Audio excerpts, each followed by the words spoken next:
The FBI has just in the last couple of minutes released its hate crime statistics for 2017. So CBS News security analyst Ron Hosko is in Washington now. He's a former assistant director for the FBI. And Ron, you've been taking a look. You didn't have a lot of time to take a look at this the latest statistics here, but you've been taking a look at the study. What stood out to you sort of at on first glance?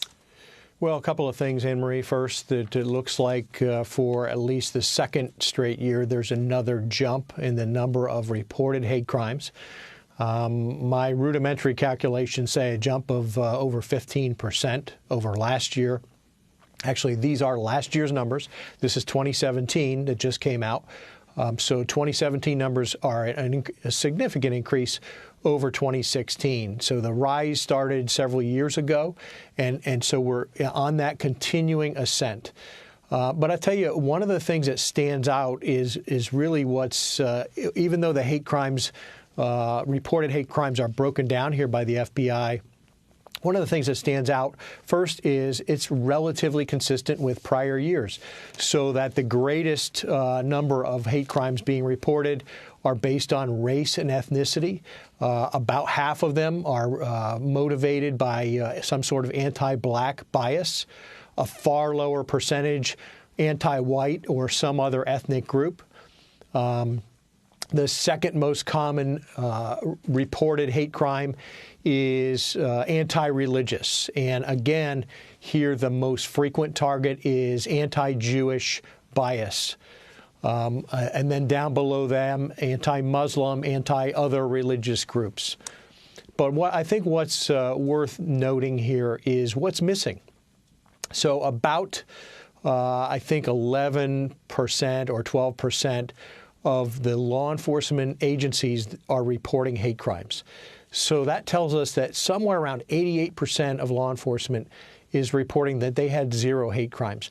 I think there's a huge gap there. I think there are lots of other hate crimes that are not reported, where the victim simply chooses not to report, where law enforcement doesn't believe it's a hate crime and they don't provide that information to the FBI.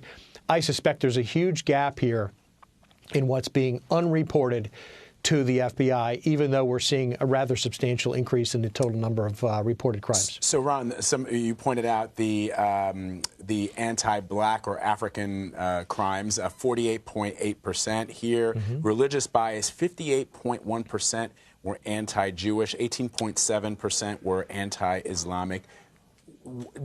Does this report tell you about who is behind these crimes? You know, it's the detail is much thinner on that, Vlad, and I know you have to look at the media reporting or other reporting by a law enforcement agency to go in and see the underlying activity. Was there an arrest made? I know last year the FBI had been involved, I think it's 2017, the FBI was involved in a significant interstate investigation involving threats to Jewish community centers, Jewish schools. And who ended up being arrested was a teenager in Israel. And he was involved, I think, in dozens of reported threats, bomb threats, and other nasty threats to Jewish community centers. So you have to really go dig separately to look at the underlying data and see who was identified as an offender. In most of these cases, there is a local crime being committed. And the FBI is really secondary. The FBI is looking for this hate as a driver, but very often there is a local crime that's already been committed that may be defacing a synagogue, putting a Nazi swastika on a synagogue, or a theft, a break-in, a burglary, and a physical assault. And so there's an underlying local crime, and then the FBI sometimes gets involved in these. We saw that with Dylan Roof down in South Carolina. We're seeing that again in Pittsburgh after the attack 2 weeks ago in Pittsburgh. So there are multiple components, and you have to really dig deeper to see, okay, was somebody arrested? Was somebody identified for these crimes? I think that's really interesting because, you know, Ron, you talked about the reporting of these hate crimes. And, you know, a police department can choose to register that as vandalism and not elevate it to the level of a hate crime. And then we really don't know what the statistics truly are, you know? Yeah. But I know the FBI is working with many law enforcement groups to encourage people to come forward and register hate crimes and get in contact with the FBI about it. And Ron, the other question I have for you is, as I was listening to you talk, I thought to myself, of all the tremendous successes that the FBI historically has had against groups that are hateful, the KKK, neo-Nazis, specifically in the 1960s and carrying on into the 70s and 80s, where you heard about FBI agents infiltrating certain hate groups. How prevalent is that type of operation in 2018 with the FBI?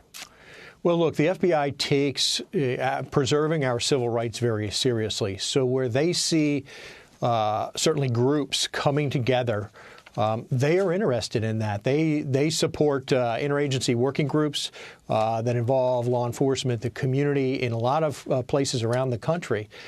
They are very serious in this endeavor to preserve our civil rights. I think they also recognize, first, we all have First Amendment freedoms. And by and large, we are free to hate. We are free to spew hate. It's where action starts to be involved and criminal conspiracies are involved, where the FBI starts to really look harder. And before that, look, hate exists in America. We have seen it perhaps in recent years like maybe never before. The rise of hate speech and how we are so polarized politically. And it's a challenge for the FBI and for law enforcement to watch out for what is purely First Amendment protected speech, even if it's ugly speech, and where there is a conspiracy afoot. We saw recent charges coming out of the FBI's Richmond office for activity that occurred in Charlottesville, where one person died, but we saw interstate travel in support of ugly protests down there. That's where the FBI does get involved, sometimes proactively, sometimes after the fact. All right, Ron Hosko, thank you so much. We really appreciate you helping us understand this report. My pleasure.